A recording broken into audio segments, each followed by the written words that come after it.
Minister, twice now you have made comments that have held the door open to the building of an LNG here in the state. And I want to give you an opportunity today to state quite clearly what your position is, what the government position is, what the Green Party position is on the building of an LNG. Because there is a question here, begs another question on whether or not you accept the IPCC report and the International Energy Agency's statements in this regard. So instead of creating ambiguity, could you please clearly answer the question of your intentions on LNG in the state? Thank you very much indeed. In May 2021, the Government published its policy statement on the importation of fracked gas. This policy sets out that pending the outcome of the review of the security of energy supply of Ireland's electricity and natural gas systems, it would not be appropriate for Ireland to permit or proceed with the development of any LNG terminals. Until the review is complete, this is and remains the Government's policy position. The review is focused on the period to 2030, but the context of ensuring a sustainable transition to 2050. The range of measures being examined as part of the review include the need for additional capacity to import energy, the use of energy storage, fuel diversification, demand-side response, and the development of renewable alternative gas supplies. My department is now at an advanced stage of completing this review. A detailed technical analysis has been published and an extensive consultation process being carried out. The response to the consultation was extensive, with over 450 submissions received from a broad range of individuals and organisations. The consultation responses were reviewed and analysed, and they provided important insights on a number of aspects such as risks, mitigation options and policy measures.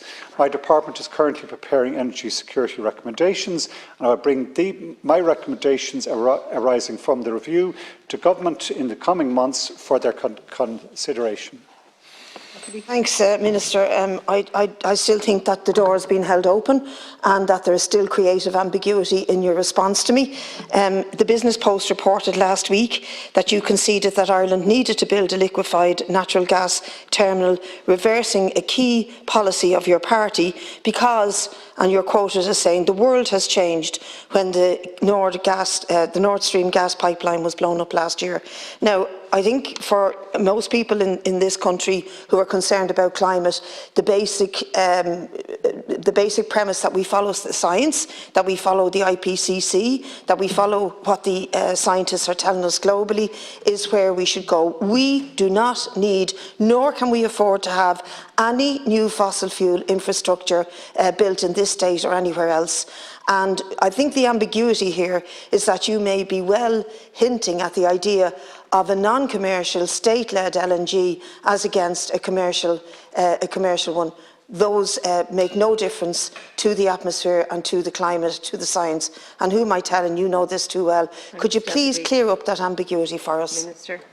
There was no change of policy or any intention to open up any doors or to change in any way any previous position I'd had in those comments. What I said was true in terms of the war in Ukraine has changed the world, and the issue of having storage as a security backup for our country is something that cannot be ignored. But that does not mean that we import fracked gas. That does not mean that we do not live within our climate limits and absolutely follow the IPCC, and we will not look at facilities which breach those constraints that are the ones that we do have to have first and foremost in our mind. That is the first security thing we need to get right, is that we don't see the planet burning.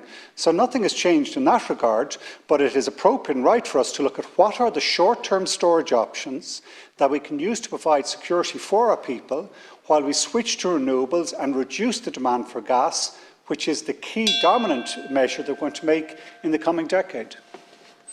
Well, again, I'll just repeat, Minister, that you really are not being explicit and you are not clearing up the ambiguity, because what you're saying is that we may well need some form of new fossil fuel infrastructure to store gas.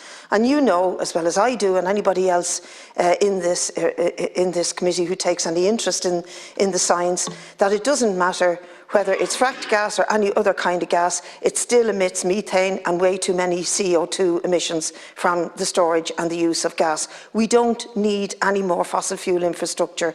We don't have a shortage of gas at the moment. We need to build on the renewables. I know you've been in Europe doing that, but you need to state explicitly what your intentions are, because you may have said that the world has changed and because of the war, blah, blah, blah, but apparently you also said that Ireland may need to build a liquefied gas terminal. Can you please clarify that, rule it out completely and say that you will not reverse the policy of the government or indeed your party or the demand of the climate movement that we have no new fossil fuel infrastructure in this country? Thank you. Minister, to conclude.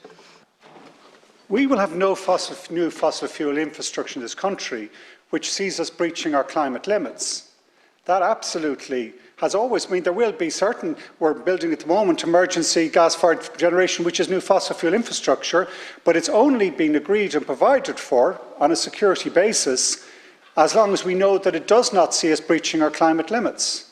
I would argue as well that there is also an issue around the deployment of fracked gas, yes or no, and I believe it's important we continue with the approach that's been taken in this House over a number of years to say that we don't import frack gas. Climate, yes, but also that is a secondary issue.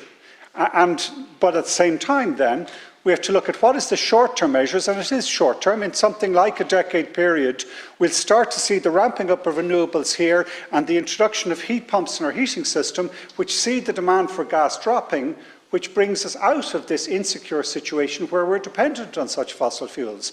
But the first priority, the first certainty, is we will do nothing which see us breaching the climate commitments that we are by Irish law and by European law committed to delivering on. And no storage or other security system will be successful if it breaches those limits.